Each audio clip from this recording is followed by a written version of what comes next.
The Dallas Cowboys season outlook was pretty bleak following Dak Prescott's injury, but Cooper Rush has looked a lot better than expected, and the defense has maintained its dominance from last season. I do want to give a shout out to Dan Quinn. He and Mike McCarthy have done a great job of maximizing their personnel. They have a lot of players with really diverse skill sets, but also some players that are more specialized, and they've done a really good job over the last 2 seasons of putting them in spots where they can succeed. I also think Dan Quinn deserves a lot of credit for his role in designing the pass rush. The stunts and simulated pressures that they run have a lot to do with their ability to consistently get pressure with 4. And then as someone who's always majored in cover 3, I've been impressed with Dan Quinn's ability to change with the times and mix in some cover 2. But this video is going to be more of a deep dive into the Cowboys' defensive personnel because I think that's been the driving force of their success over the past couple years. And we're going to start with the pass rush. Dallas has 2 of the top 15 edge defenders according to PFF this season.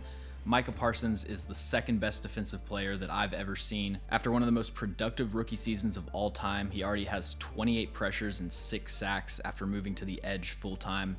And the crazy thing is, he's still just figuring it out from a technical standpoint. He's so quick and violent with his hands that he's able to be incredibly productive as a pass rusher. But you look at how new he is to the position, the progress that he's made from college to his rookie year and from his rookie year to his second year. This is someone who's going to be in the conversation for the best defensive player of all time when he retires. And then on the other side, you've got Demarcus Lawrence, who's playing as close to his prime as anyone could have expected. He leads the NFL with 22 pressures over the last 3 weeks, and having him as a consistent number 2 is so valuable. And the Cowboys have also gotten a lot of production from their backup edge defenders. Dorrance Armstrong, Dante Fowler, and Sam Williams have combined for 31 pressures and 6 sacks through the first 5 weeks. Armstrong has been a reliable number 3 edge. Dante Fowler has made a few big splash plays, and Sam Williams has made an impact, which is all you're really expecting from a second-round rookie.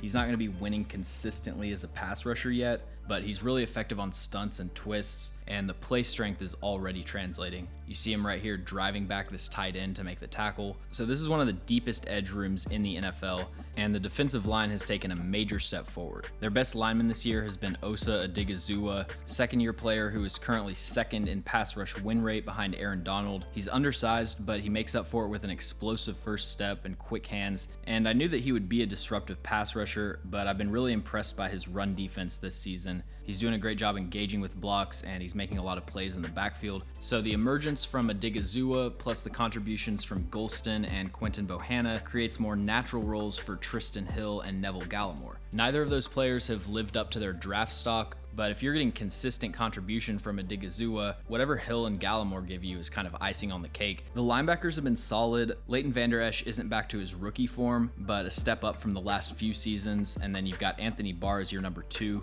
They still have Jabril Cox coming back from injury, and Micah Parsons could obviously slide back to linebacker if they needed. So it's not the strength of the defense, but linebacker is far from a liability. I've been really impressed with Dallas's cornerbacks through the first 5 weeks. Wherever you land on the Trevon Diggs interceptions versus yards allowed debate, I think it's clear that he's taken a massive step forward this season. He's never going to be a shutdown corner that erases a team's number 1, but he consistently makes plays on the ball, and the value that he gives you from pass breakups and interceptions usually offsets any big plays that he gives up, and the result is a good to great cornerback. Anthony Brown and Jordan Lewis are the definition of solid, and rookie Deron Bland, who I did a film breakdown on, has been impressive in limited snaps. He's probably not going to be much more than a role player this season unless someone gets hurt, but I was a big fan of him coming out of the draft. He's a good athlete, solid in man coverage and zone. Really hard to do much better than Deron Bland as your cornerback 4.